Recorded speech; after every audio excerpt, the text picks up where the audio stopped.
감사합니다. 오늘 우리 함께 은혜 나누신 하나님의 말씀 보겠습니다. 함께 은혜 나누신 하나님의 말씀 구약성경 창세기 49장 8절에서 12절까지 말씀 우리 함께 보겠습니다.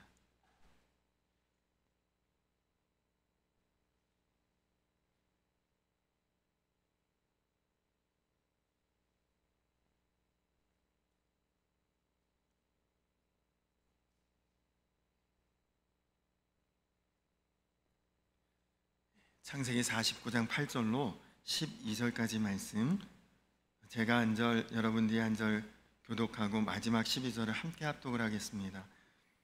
유다야, 너는 내 형제의 찬송이 될지라. 내 손이 내 원수의 목을 잡을 것이요 내 아버지의 아들들이 내 앞에 절하리로다.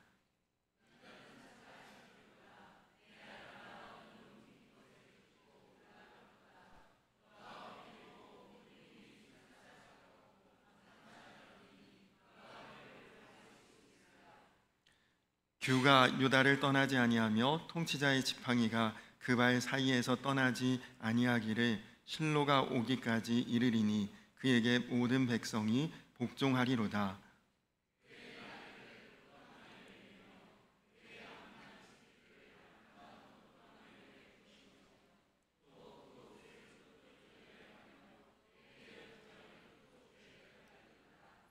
그의 눈은 포도주로 인하여 붉겠고 그의 이는 우유로 말미암아 희리로다.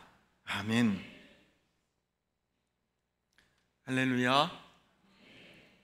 오늘도 예배하는 우리 성도님들 모두에게 한량없고 변함없고 또 은혜롭고 풍성한 하나님의 은혜와 축복이 넘치도록 임하기를 간절히 축원합니다.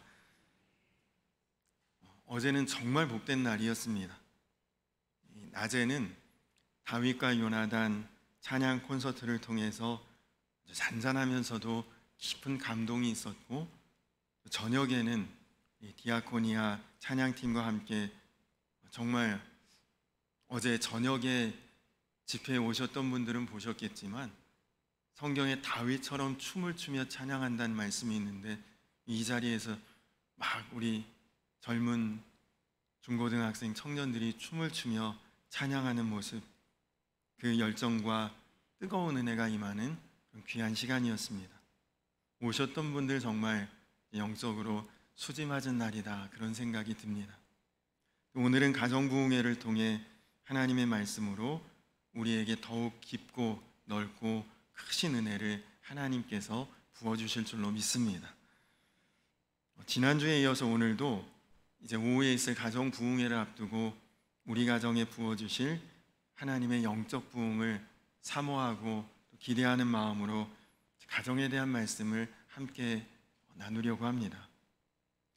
오늘 말씀의 배경은 야곱의 가정입니다. 야곱은 자기 자신의 인생도 파란만장한 인생이었지만 그의 가정 역시 바람잘 날이 없는 정말 사건과 사고가 유독 많았던 가정이 야곱의 가정입니다. 그랬던 야곱이 이제 임종을 앞두고 죽기 전에 그가 아버지로서 할 수 있는 마지막 축복, 자녀들을 불러놓고 한 사람씩 그들의 앞날을 예언하며 축복하며 기도하는 그 자리가 오늘 우리가 읽은 말씀의 한 부분입니다. 그런데 여러분, 야곱에게는 12명의 아들이 있었는데 당연히 12명의 아들을 다 축복 기도했지만 그 중에서도 유독 두 사람, 요셉과 유다, 이 두 사람에게 굉장히 야곱이 크고 놀라운 축복 기도를 하고 있습니다. 우리는 여기서 하나님께서 어떤 사람을 눈여겨보시는가, 어떤 사람에게 하나님이 복 주실 사람으로 주목하고 계신가를 우리가 오늘 말씀을 통해 볼 수가 있게 되죠. 그런데 사실 성경을 읽어보신 분이라면 조금 의아하다, 그런 생각이 들 수도 있습니다. 여러분, 요셉은 여러분 아시는 것처럼 야곱이 가장 사랑했던 아들입니다. 얼마나 그를 사랑하고 편애했든지 다른 형제들은 다 누더기 같은 옷 입을 때에 요셉만 자색 옷을 입었습니다. 그가 아주 특별하게 각별하게 아버지의 사랑을 받았고, 그 때문에 사실은 다른 형제들의 시기와 질투로 그가 애굽으로 팔려간 것 아닙니까? 결국은 애굽으로 팔려간 그가 거기서 총리가 되었고, 그래서 가족들을 다 책임지고 살리고 감당하는 그 사명을 요셉이 맡았기에, 요셉이 야곱에게, 아버지에게 제일 큰 축복 기도를 받는 것은 너무 당연한 거죠. 그건 충분히 우리가 이해가 됩니다. 그런데 오늘 말씀을 보면 12명의 아들 중에 유다를 향한 축복 기도가 오늘 말씀의 내용인데, 사실 유다가 받은 축복 기도가 요셉이 받은 기도보다도 더 큽니다. 더 놀랍습니다. 좀 의외지요. 말씀드린 것처럼 요셉은 누가 봐도 그런 기도 받을 만한 사람 인정할 수 있는데, 그럴 자격이 충분하다 우리가 생각할 수 있는데, 근데 갑자기 이 유다라고 하는 사람은 존재감도 없었고 무슨 대단한 일 한 것도 아닌 것 같은데 왜 유다가 이런 큰 축복 기도를 받을 수 있지? 그것도 요셉보다도 더 큰 기도를, 더 축복의 기도를, 더 놀라운 기도를 왜 유다가 받지? 쉽게 수긍이 가지 않습니다. 그래서 오늘 우리가 이 말씀을 좀 잘 보아야 합니다. 오늘 말씀은 우리에게 하나님의 복 주심에 대한 대단히 중요한 교훈을 우리에게 전하고 있기 때문입니다. 8절 말씀, 오늘 우리가 읽었던 말씀 중에 8절 말씀을 보면 야곱이 유다에게, 유다야 너는 형제들의 찬송이 될지라 내 아비의 아들들이 내 앞에 절하리로다. 얼마나 듣기만 해도 황홀한 축복입니다. 다른 형제들이 다 자기에게, 그 잘난 요셉도 자기에게 절하게 될 것이라. 얼마나 놀라운 축복입니까? 또 10절에 보니까 홀이 유다를 떠나지 아니하며 치리자의 지팡이가 그 발 사이에서 떠나지 아니하리라. 여러분이 홀이라고 하는 것은 왕이 들고 있는 그런 지팡이입니다. 앞으로 민족을 이루게 될 이 후손들의 왕권이 유다 지파에게 있을 것이라. 유다 지파가 계속 왕의 자리를 차지할 것이라, 그런 말이죠. 그러니까 여러분, 사실 성경은 정말 내용이 무궁무진하고 다양하고 많은 내용을 담고 있는 것 같아도 큰 줄기의 흐름은 하나입니다. 유다 지파를 통해 계속 성경의 줄거리는 흘러내려가죠. 왜냐? 예수님이 유다 지파거든요. 예수님이 유다의 후손이거든요. 여러분, 창세기를 한번 쭉 읽어보신 분은 그동안 창세기 성경에 유다라고 하는 사람에 대해서 그다지 대단한 기록이나 어떤 내용이 기록되어 있지 않다는 것을 알고 계실 것입니다. 별로 두드러진 인물이 아닌데 창세기 마지막 부분에서 야곱의 죽음을 앞두고 갑자기 유다가 왜 이렇게 부각이 되고, 그리고 왜 이렇게 선명하게 드러나고 있는지를 한번 생각해 보십시오. 하나님께서 왜 이렇게 유다를 주목하셨고 왜 이렇게 유다에게 놀라운 복을 주셨을까? 그렇다면 유다의 생애를 우리가 좀 살펴보아야 될 필요가 있겠죠. 먼저 유다는 모든 형제들이 아까 말씀드린 것처럼 요셉을 애굽의 종으로 팔아넘길 때 처음부터 종으로 팔려던 것이 아닙니다. 형제들은 들판에서 땀 흘리며 힘들게 일하고 있는데 저 멀리서 좋은 옷 입고 콧노래 부르면서 요셉이 아버지의 심부름을 하기 위해 형들을 찾아옵니다. 그때 멀리서 그 요셉을 보고 있던 형제들이 저 녀석 잡아 죽이자, 아주 눈에 가시와 같거든요. 저 녀석만 사라지면 아버지 사랑이 우리에게도 골고루 오지 않겠냐. 그래서 형제들이 다 한마음으로 요셉 죽이겠다고 다 마음을 모았습니다. 근데 차마 혈육인데, 동생인데 어떻게 동생을 우리가 죽이냐, 좀 더 생각해 보자고 제안했던 사람이 이제 야곱의 장남인 르우벤이라고 하는 아들입니다. 그래서 죽이기 전에 큰 구덩이를 파놓고 일단 요셉을 구덩이에 던져놓습니다. 탈출하지 못하고 도망치지 못하도록 요셉을 이제 구덩이에 던져놓고 어떻게 처리해야 될지를 기다리고 있는데, 뭐 기다리고 있어도 형제들의 마음은 이미 불같거든요. 저 녀석 안 봤으면 좋겠다, 사라졌으면 좋겠다, 다 그냥 묻어버리자, 죽이자라는 그런 마음을 다 갖고 있는 그때에 유다가 나섭니다. 야, 우리 동생인데 죽인들 무슨 유익이 있겠느냐, 우리에게 뭐가 남을 게 있겠느냐, 차라리 팔자, 팔면 오히려 돈이라도 우리가 만질 수 있지 않느냐. 유다가 그런 제안을 하는데 다른 형제들이 그 제안을 수용합니다. 그래서 그때 이제 요셉이 사실 죽지 않고 애굽의 노예로 팔려간 것이죠. 근데 여러분, 대세가 다 이렇게 하자고 할 때 나 혼자 이렇게 하자고 하는 것이 쉬운 일 아니잖아요. 그리고 유다가 뭐 거기서 장남도 아니고 권한이 있는 것도 아니고, 사실 유다는 형제로 보면 넷째 아들입니다. 그 위로 형들도 있고 한데 나서기도 모호한 입장에서 그가 요셉을 죽이지 말고 팔아버리자. 사실 돈이 목적이 아니었죠. 유다는 동생을 죽이고 싶지 않았던 것입니다. 살리고 싶었기에 그는 그 자리에서 자기가 모두가 죽이자고 하는 제안을 거스르고 팔아버리자고 제안을 할 수 있었던 그런 사람입니다. 쉽지 않은 용기죠. 유다에게는 또 이런 일도 있었습니다. 유다는 나중에 결혼을 하고 그에게는 아들이 셋이 있습니다. 엘과 오난과 그리고 셀라라고 하는 세 아들을 낳게 되는데, 근데 그 아들 중에 큰 아들인 엘이 다말이라고 하는 여인하고 결혼해서 가정을 이룹니다. 근데 안타깝게도 결혼한 지 얼마 안 돼서 큰 아들이 죽어요. 후사가 자녀가 없이 그냥 죽어버리고 대를 잇지 못합니다. 근데 당시 결혼 풍습에 의하면 큰아들이 대를 잇지 못하고 죽으면 그 형수와 둘째 아들이 결혼해서 장남의 유업을, 그 대를 잇도록 하는 것이 당시의 풍습입니다. 그러니까 둘째 아들인 오난이 형수인 다말하고 다시 결혼을 하고 그리고 생활을 하게 되죠. 그런데 이 둘째 아들 오난도 무슨 이유인지 결혼하고 얼마 안 되어 죽습니다.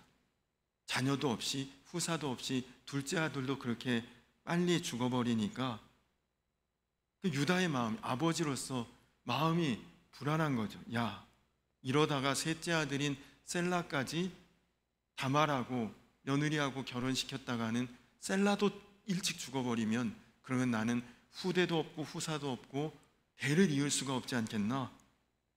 마음에 그런 염려가 생기니까 막내 아들 셀라만큼은 며느리 다말에게 보내고 싶지가 않은 거죠.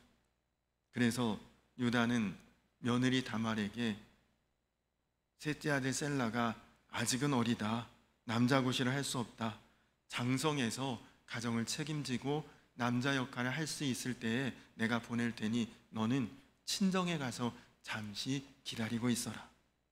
그렇게 다말을 달래고 친정으로 보낸 다음에 차일피일 미루고 약속을 지키지 않습니다. 그러는 사이에 세월이 지납니다. 그리고 유다의 아내도 세상을 떠납니다. 이제 유다도 홀로 남고 마음은 외롭고 허전한 그런 마음일 때에 며느리 다말도 한편으로는 이러다가 내가 여자로서 기능을 할 수 있는 시간 다 가고 나도 자녀를 출산할 수 없는 때가 이제 곧 다가올 텐데 며느리인 다말도 마음이 초조해지는 거죠. 기약 없이 기다리다가 나는 자녀도 낳아보지 못하고 길러보지도 못하고 이렇게 늙어 죽어야 되나? 그 마음이 드니까 다말이 마음속에 한 가지 생각을 하게 됩니다. 시아버지 유다가 양을 치기 위해 다니는 길목으로 그가 나가서 창녀의 복장을 하고 기다리고 있다가 시아버지를 유혹하고, 유다는 그가 자기 며느리인 줄도 모르고 그 창녀와 관계를 맺게 됩니다. 나중에 내가 값을 치를 테니 내가 나에게 원하는 것이 무엇이냐? 그랬더니 이 다말이, 물론 다말인 걸 모르죠, 유다는. 당신의 도장과 허리띠와 지팡이를 나에게 놔두고 가라. 그 나중에 내가 증표로 삼겠다. 그렇게 놔두고 유다는 떠나고 다말은 임신을 하고 자녀를 낳게 되죠. 유다가 며느리 다말이 친정에서 정결하게 기다리라고 이야기를 했는데 임신했다는 소식을 듣습니다. 야, 이거 용서할 수 없는 일이구나.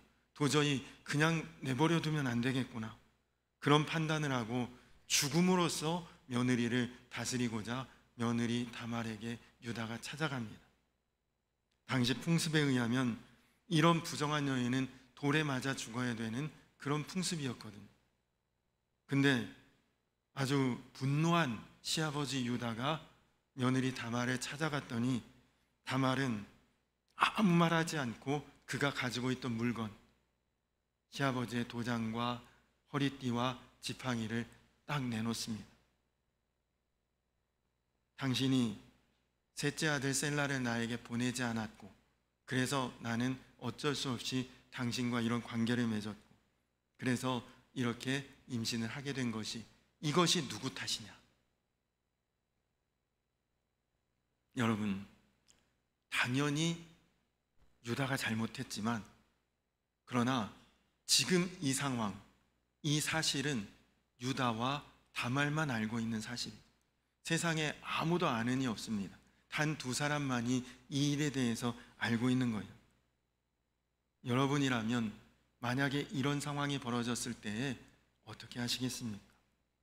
꼭 이런 상황 아닐지라도 아무도 세상에서 모르는 사실을 나와 상대방 누구 한 사람만 알고 있는데 그 사실이 세상에 알려진다면 나는 너무너무 수치스럽고 망신당하고 정말 세상에 충격받을 그런 사실을 나와 어떤 사람과 단둘이만 알고 있다. 여러분은 어떻게 하실 수 있습니까? 아마 일반적인 사람 같으면 그 사실이 드러나지 않도록 감추고 덮어버리고 숨기기에 은폐하게 급급할 것입니다. 나 이거 모르는 일이다. 유다가 그런 마음 먹고 그냥 다말을 고발해서 사람들에게 돌맞아 죽게 하고 덮어버리면 사실 그게 무슨 수치스럽고 망신스러울 일도 아니죠. 그렇게만 끝나버렸습니다. 여러분, 청문회라든지 어떤 그런 자리에서 보십시오. 정치인들이 과거에 불법하고 불의했던 일이 드러날 때 인정하는 사람 거의 없죠. 부인하고 감추고 덮고 이 말 다르고 저 말 다르고 하니까 얼마나 그 모습을 볼 때에 참 안타깝고 그리고 어처구니가 없죠. 근데 여러분, 유다는 어떻게 처신했느냐? 다말이 자신의 증표의 물건을 드러낼 때에 네가 나보다 옳도다. 바로 그 자리에서 인정합니다. 자기 잘못을 인정하고 내 탓이라고 선언하고 그리고 다말을 죽지 않고 살 수 있도록 그가 길을 열어줍니다. 그렇게 해서 이제 다말이 아이를 출산하는데 베레스와 세라라고 하는 두 자녀를 출산하고 그 중에 베레스가 나중에 다윗 왕의 조상이 되죠. 그리고 그 후손에 예수 그리스도가 탄생합니다.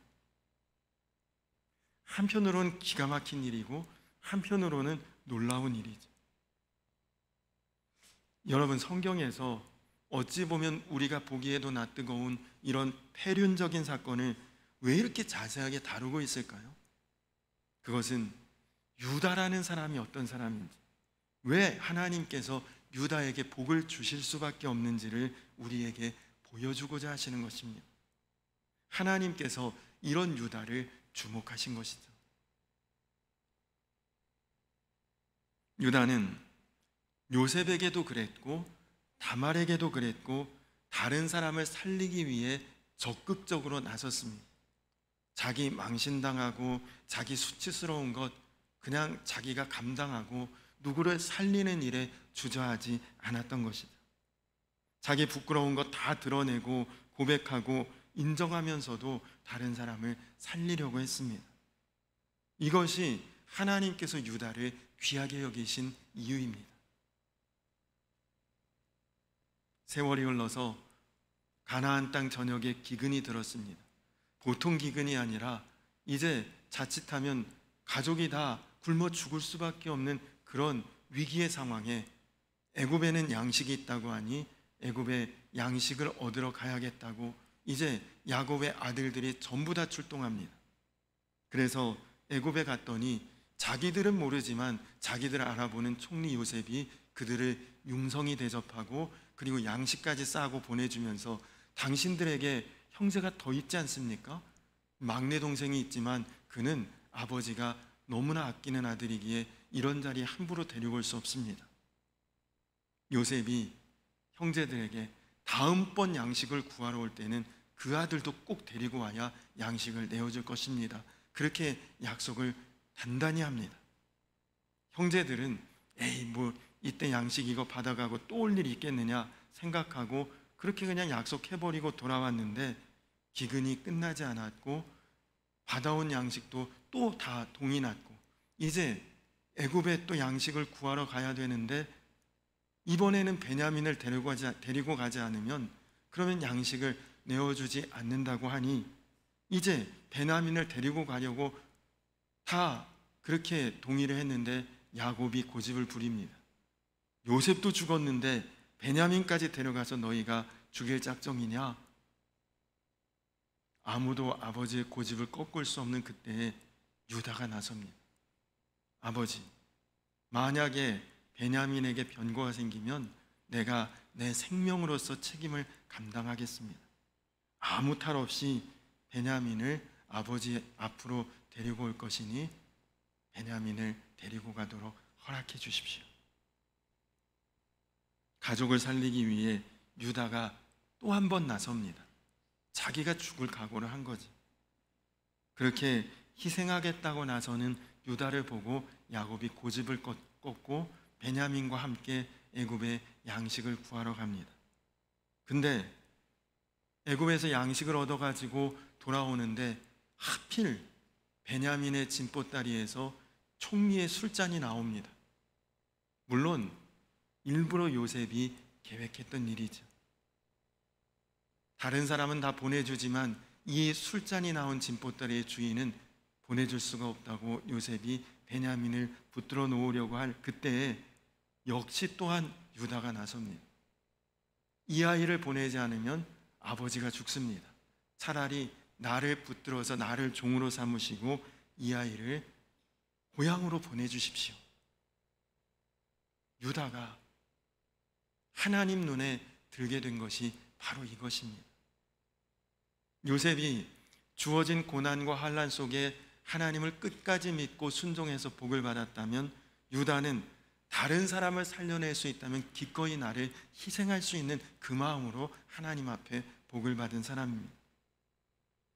그래서 유다 한 사람으로 인해 야곱 일가 모든 가족들이 살 길이 열려진 것이죠. 사사기 1장에 보면 이스라엘 백성이 가나안 땅 정복하기 위해 들어가서 전쟁을 벌입니다. 근데 여러분 그 전쟁 기사를 잘 읽어보시면 항상 전쟁의 선두에서 싸웠던 지파가 유다 지파입니다. 요즘처럼 뒤에서 총 쏘고 멀리서 대포 쏘는 그런 전쟁이 아니라 전쟁 났다 하면 제일 앞에서 맨몸으로 부딪히고 그래서 제일 앞에 있는 사람들이 먼저 죽고 희생당하는 그 전쟁에서 항상 선봉에 선두에 앞자리에 서서 싸운 지파가 유다 지파예요. 근데 여러분 놀랍게도 민수기에 이 이스라엘 민족 전체의 숫자를 계수하는 그런 장면이 3번 나오는데 3번 다 여러분들이 찾아보시면 12지파 중에 항상 인구가 제일 많은 지파가 유다 지파입니다. 맨 앞에서 제일 희생당하며 싸웠는데 어떻게 숫자는 계속 제일 많이 남아 있습니까? 하나님께서 유다 지파에게 복을 주셨던 것이다. 여러분 오늘 우리가 하나님께서 복을 주시는 것에 대해 정확히 이해할 필요가 있습니다. 여러분, 주변에 섬길 수 있는 사람 하나가 주변을 다 살려낼 수 있다는 것입니다. 주변에 희생하는 사람 하나가 있으면 주변을 다 살려낼 수 있다는 것입니다. 그러면 가족이 살고 가정이 세워지는 것이죠. 그 한 사람이 하나님의 눈에 띄고 하나님이 주목하고 하나님이 복 주시니 그 한 사람을 통해 가정이 살고 그가 속한 어떤 공동체라도 그 유익과 혜택을 누리게 되는 것입니다. 한 안타까운 가정의 이야기를 인터넷에서 보았습니다. 남편이 교통사고로 죽었는데 죽은 남편이 오히려 가해자로 몰리면서 이 가족은 있는 재산까지 다 그 피해 보상금으로 빼앗기고, 그리고 엄마와 초등학교 3학년, 1학년 두 자녀가 하루아침에 아무것도 없는 길거리로 쫓겨나게 됐어요. 간신히 어떤 사람이 컨테이너 박스 하나를 구해서 기거할 수 있는 공간을 마련해 주어서 그냥 그 협소한 공간에 세 가족이 사는데, 이 엄마는 직업이 3개입니다. 아침 6시에 출근해서 빌딩 청소하고, 낮에는 학교 급식일 하고, 저녁에는 식당에서 접시 닦고, 밤 10시, 11시가 돼서야 집으로 돌아옵니다.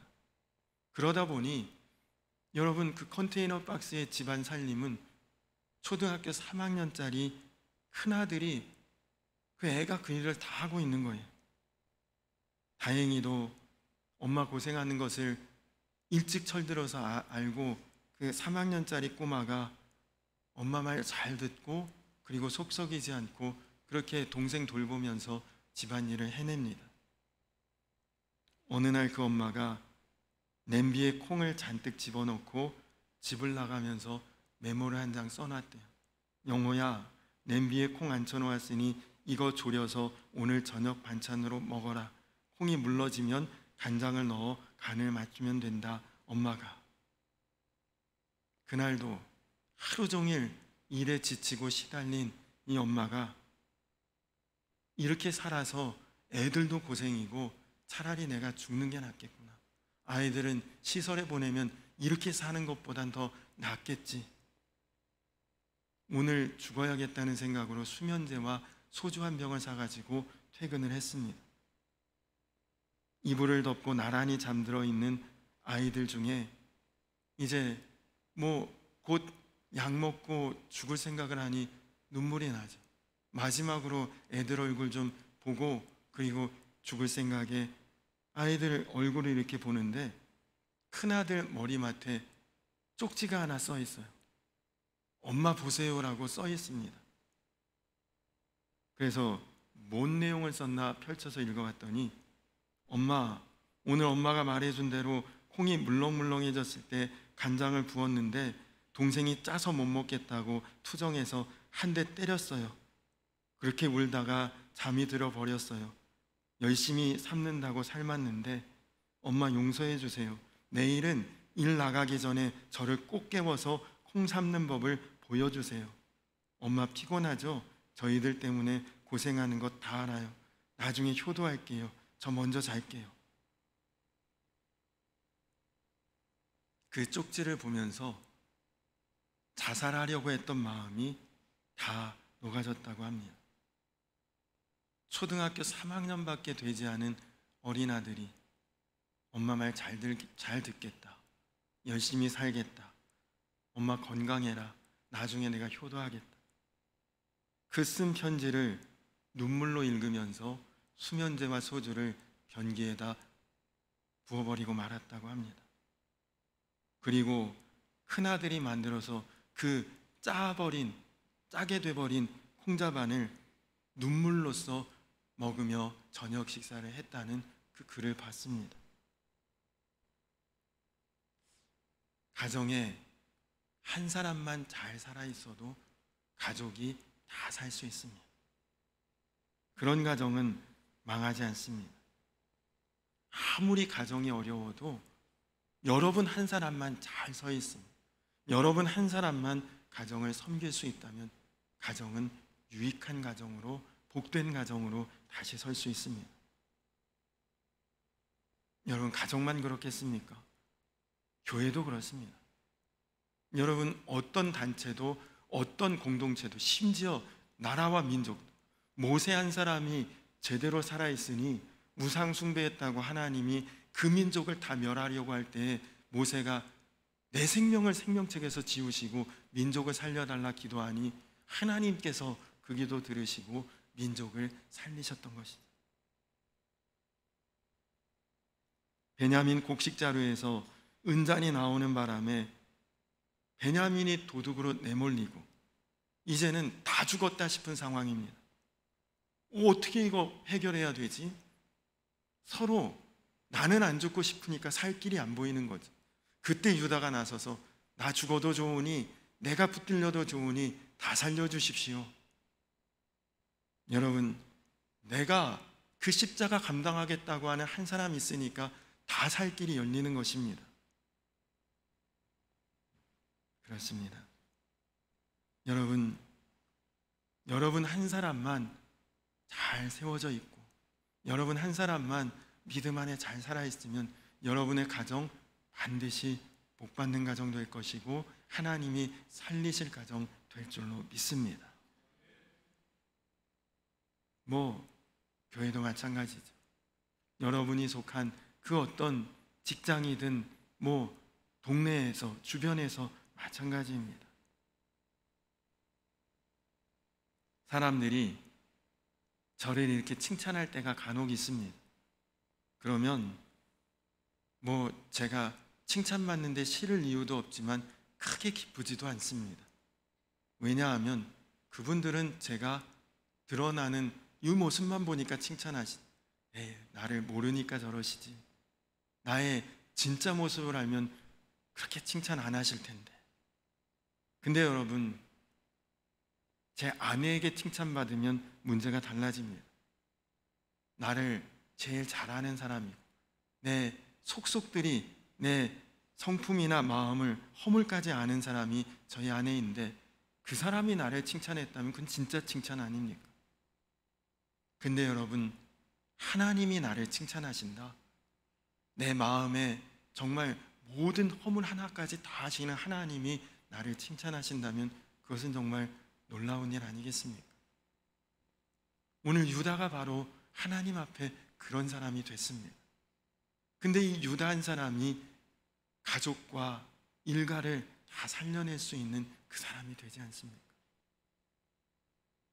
간절히 바라기는, 사랑하는 우리 성도님들, 정말 칭찬받는 사람들, 그냥 아무 이유 없고 상관없는 사람이 아니라 가족에게 칭찬받을 수 있는 그한 사람이 되시기 바라고, 더 나아가 하나님 앞에 여러분 칭찬받는 그한 사람 되시기 바랍니다.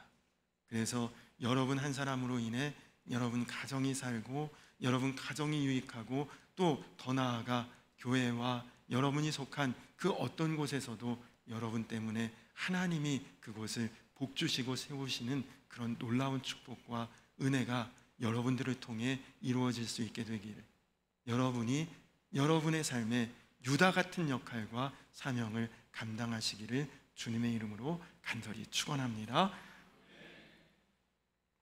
우리 다 자리에서 일어서서 원하고 바라고 기도합니다. 우리 찬양 함께 찬양하시면서 준비하신 예물 봉헌하시고 함께 기도하고 예배 마치도록 하겠습니다.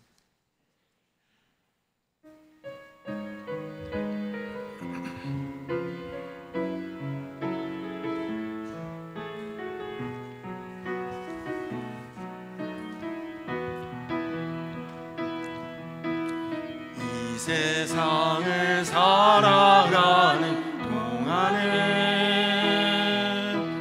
나의 힘을 의지할 수 없으니 기도하고 낙심하지 말 것은 주께서 참 소망이 되시니라. 하나님의 꿈이 나의 비전이 되고 예수님의 성품이 나의 인격이 되고 성령님의 권능이 나의 능력이 되길 원하고 바라고 기도합니다. 주의 길을 걸어가는 동안에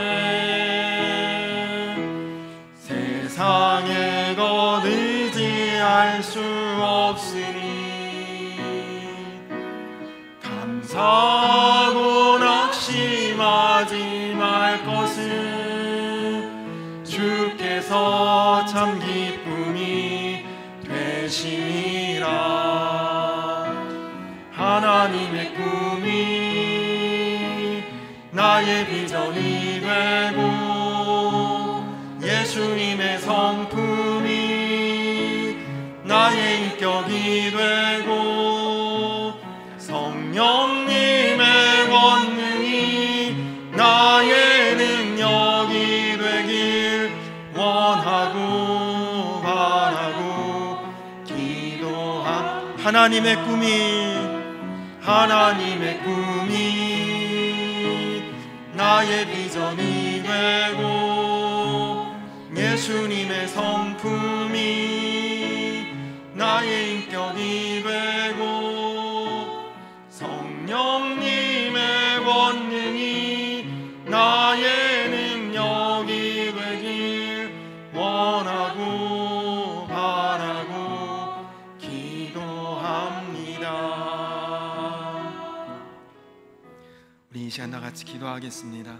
우리 다같이 기도할 때 여러분, 유다 한 사람으로 인해 야곱과 그의 가정, 그의 권속이 다 살 길이 열렸던 것처럼 하나님, 오늘 내가 바로 유다 같은 그런 하나님의 주목받는, 하나님이 바라보시는 그 한 사람 되기를 원합니다.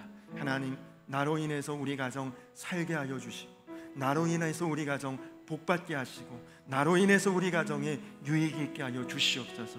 하나님, 내가 정말 조금 힘들지만 섬길 수 있는 자 되게 하시고, 희생할 수 있는 자 되게 하시고, 그래서 내가 있는 그 자리가 복받는 자리 되게 하시고 하나님의 축복이 임하는 그런 사명의 삶이 될 수 있도록 주여 인도하여 주시옵소서. 우리 다 같이 기도하시고, 또 이제 잠시 후에 있을 가정 부흥회를 통해 우리 가정에 하나님의 부흥이 임할 수 있도록 기도하시고, 또 우리 선업교회를 위해서 한 번 더 같이 기도해 주시기 바랍니다. 다 같이 기도하실 때 우리 주여 한번 부르고 기도하겠습니다. 주여! 살아계신 아버지 하나님, 감사합니다. 하나님, 그렇습니다. 하나님이 누구를 주목해 보시는지, 하나님이 누구를 눈여겨 보시는지, 하나님, 오늘 말씀을 통해 우리가 다시 한번 분명히 바라보고 깨닫습니다. 하나님, 세상이 주목하는 그 사람이 아니라, 세상이 평가하는 그 사람이 아니라, 하나님, 주변을 위해서 조금 내 것을 희생할 수 있고, 또한 주변을 위해서 섬길 수 있는 자가 하나님이 주목하시는, 하나님이 바라보시는 바로 그 한 사람이요, 그 사람으로 인해 하나님, 그 주변의 모든 사람들이 가정이 복을 받고 교회가 복을 받고, 하나님, 그가 속한 모든 곳이 그로 인해서 복을 받는 하나님, 그 놀라운 사명, 오늘 유다가 그 하나님의 축복의 비결을 우리에게 보여주고 있습니다. 하나님, 사랑하는 우리 성도님들이 가정이 유다가 되게 하여 주시옵소서. 그 속한 모든 곳에서 하나님 복을, 또 하나님의 은혜를, 하나님의 섭리를 그 주변에 다 끼칠 수 있는, 하나님 그 섬기고 하나님 그 희생할 수 있는, 하나님, 그러나 그것이 손해가 아니라 축복이 될 수 있는 그 놀라운 은혜로 하나님, 우리 성도님들이 다 설 수 있도록 주여 인도하여 주시옵소서. 하나님, 또 가정 부흥회가 하나님 정말 우리 가정에 막힌 것을 열어주고, 하나님 아픈 것을 치유하고, 그리고 무너진 것을 회복하는 영적 부흥의 통로가 될 수 있도록 주여 인도하여 주시옵소서. 하나님, 또 선업교회가 화재 사고로 인해서 하나님, 목사님도 성도님들도 많은 어려움 가운데 있습니다. 교회가 다시 일어설 수 있도록, 하나님 회복할 수 있도록 하나님의 은혜와 또한 성령의 은혜를 부어주시고, 하나님 부흥의 바람이 불어오는 그런 교회로 설 수 있게 하여 주시옵소서.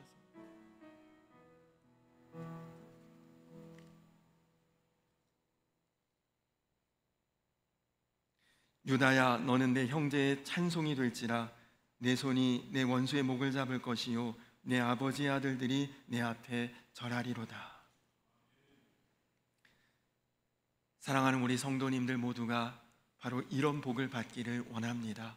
하나님, 겉으로는 희생하고 손해보고 섬기는 것 같아도 사실은 그것이 하나님의 복이 임하고 하나님의 눈길이 가는 놀라운 축복의 삶인 것을 우리가 잊지 않고 기억하게 하시고, 사랑하는 우리 성도님들 한 분 한 분이 있는 그 자리에서 살아나게 하시고, 우리 성도님들 때문에 그 가정이 복을 받고, 우리 성도님들 때문에 우리 교회가 복을 받고, 우리 성도님들로 인해 그가 속한 모든 자리가 축복의 자리 되게 하시고 은혜의 자리, 유익의 자리가 되게 하여 주시옵소서.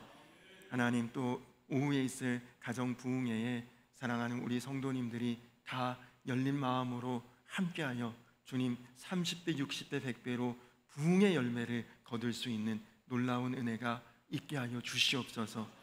주님, 또 선업교회의 안타까운 소식을 2번이나 들었는데 교회가 그 일로 인해서 시험에 들거나 어려움 당하지 않고 전화위복의 하나님의 역사를 경험하고 다시 일어설 수 있도록 선업교회와 민경배 목사님을 주님 기억하여 주시고 축복하여 주시옵소서.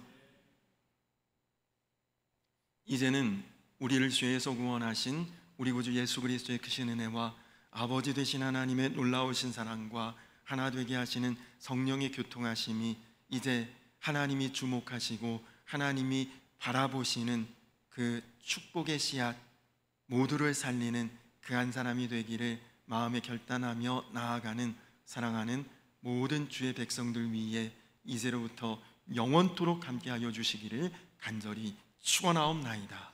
아멘.